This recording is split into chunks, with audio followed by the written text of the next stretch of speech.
Olá, queridos, estamos aqui em mais um bate-papo, nesse momento tão difícil, à distância, mas jamais ausente. A nossa contribuição da semana do dia 23 a 27 é a complementação do conteúdo barroco. Observe que nós conversamos sobre a construção da ideologia do movimento barroco, que surge aproximadamente na Contra-Reforma. Eis aí o porquê o barroco representa um movimento em que existem muitas contradições, né? Eis a marca fundamental do barroco. Então acompanhe logo de cara essa concepção que fica marcado na construção do barroco. O que é basicamente o barroco? Um movimento de conflitos, de onde você dialoga as ideias emotivas, as ideias religiosas advindas da Idade Média, com as ideias contra-reformistas do Renascimento. Por isso o barroco está no local da divisão, da tentativa impossível de fusionismo, gerando, portanto, a dualidade dentro do movimento barroco. Lembre, está bem embaixo essa dica, para que vocês não esqueçam, pois o barroco tem um caráter essencialmente ligado às emoções.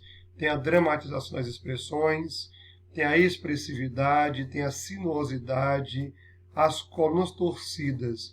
Não existe barroco com simplicidade. Ok, queridos?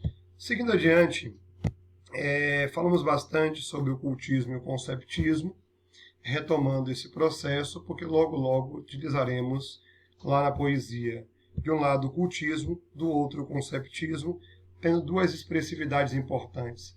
De um lado o Gregório de Matos e Guerra, que usa bastante o cultismo, e do outro lado o padre Antônio Vieira. E aí, queridos, segue a nossa sequência didática do conteúdo do módulo capa de vocês. A poesia de Gregório de Matos e Guerra. Atentem, por exemplo, que Gregório tem algumas fases da poesia. Nós falamos da fase lírica, que se divide em fase lírico-amorosa e lírico-sacro-religiosa, da poesia filosófica e da poesia encomiástica, que é basicamente uma poesia que era encomendada para bajular, para elogiar as pessoas importantes do século XVII aqui na Bahia. Mas ficamos aí com um tópico importante para conversar um pouquinho hoje sobre a poesia satírica de Gregório. Queridos, se há de fato um grande documento sociológico na Bahia do século XVII, este documento está assentado nas poesias satíricas do poeta Gregório de Matos e Guerra. Então, lembrem perfeitamente de que a sátira não é uma poesia barroca, mas ela acontece no mesmo período, basicamente, que está ocorrendo o barroco. A sátira tem um caminho próprio, a sátira tem característica própria, uma caminhada própria. A sátira é basicamente uma crítica às mazelas sociais, políticas, estruturais, regionais, econômicas, éticas, morais, de uma cidade, à época, corrompida por vários aspectos de várias ordens. Então a sátira tem um papel, um compromisso em denunciar as nossas problemáticas no Brasil do século XVII, um país ainda dependente de Portugal, ainda colônia de Portugal. Então, queridos, eis a contribuição de Gregório para a abertura do Brasil. Penso eu que esta poesia representa o processo de regionalização da poesia brasileira.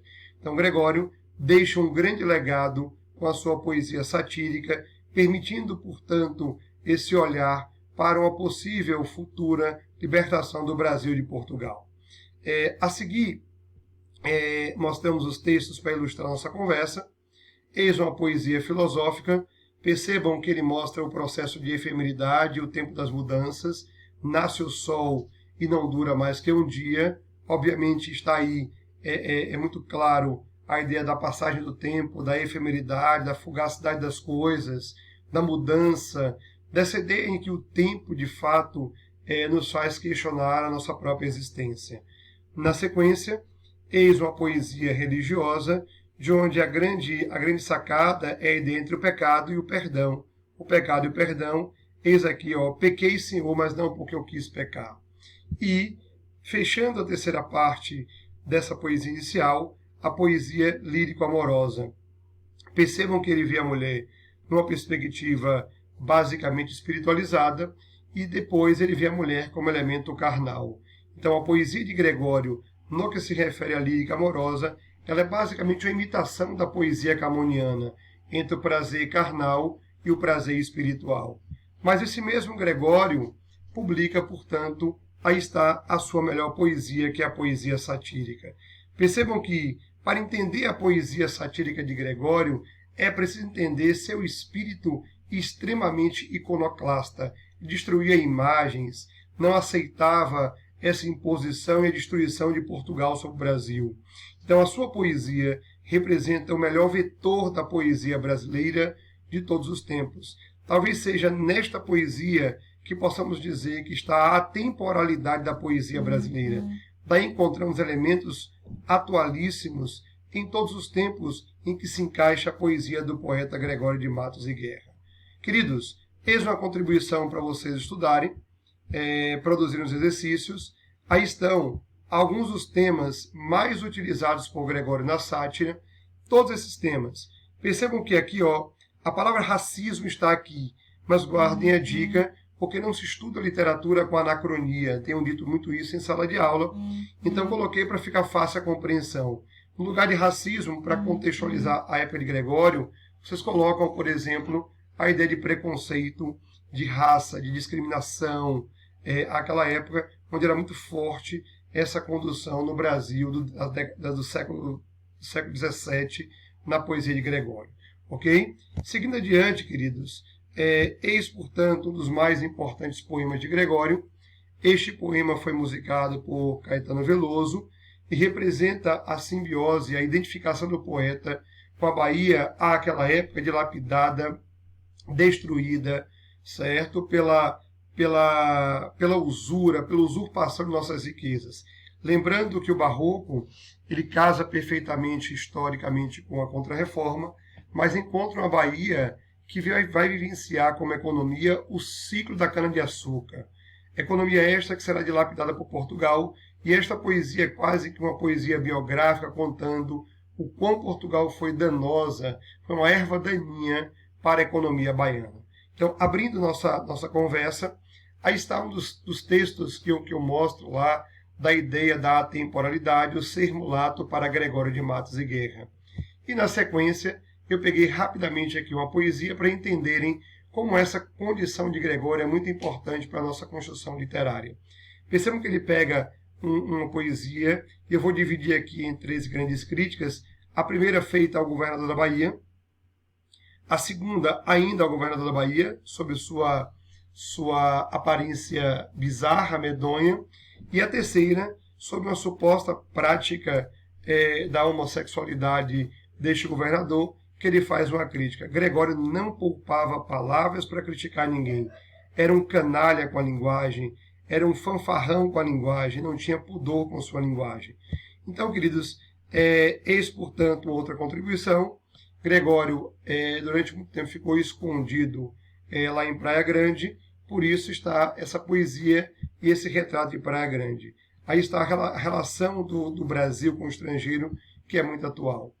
E eu trago, portanto, outra poesia que mostra essa temporalidade em que se retrata a ascensão econômica e política sem merecimento, que mostra, por exemplo, a preocupação com a vida alheia, a discriminação de raça, os interesses usurários, que é muito peculiar de uma sociedade contemporânea. Então, Gregório é um poeta contemporâneo, tem uma linguagem contemporânea. Ok? Eis a poesia que marca alguns elementos pornofônicos e pornoeróticos, que a sua linguagem também converge para esse papel, e, atrelado a essa condição da poesia no Barroco, temos em Gregório várias críticas políticas sem nenhuma pena e sem nenhum pudor. Essa é a poesia de perguntas e respostas que você vai encontrar em qualquer mídia social, em qualquer mídia digital por aí. Bom, para encerrar nossa conversa de hoje, o Barroco é feito de poesia, certo? E também de prosa. E eis a prosa do padre Antônio Vieira, que, embora tenha sido padre, usou o texto bíblico para a construção de uma reflexão moral. Seus textos, sermões e as cartas que ele escreveu não eram para doutrinar ninguém a seguir a religião católica, mas eram para fazer o ser humano refletir acerca dos desvios da ética e da moral e seguir os bons ensinamentos. Em sua produção, ele usou muito o conceptismo.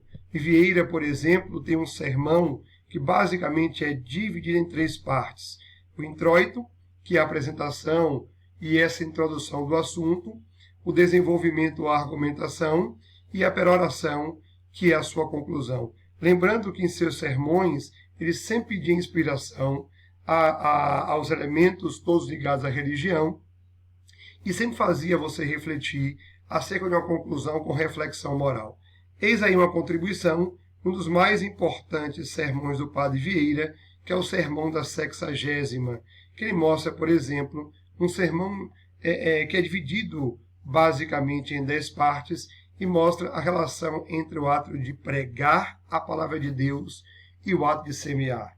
Percebam que aqueles que pregam bastante, mas não conseguem ter a reverberação da palavra de Deus, aí eis a crítica de Vieira. A pregação não surte efeito. Então Vieira consegue nos fazer refletir sobre a argumentação aristotélica dentro da prosa barroca.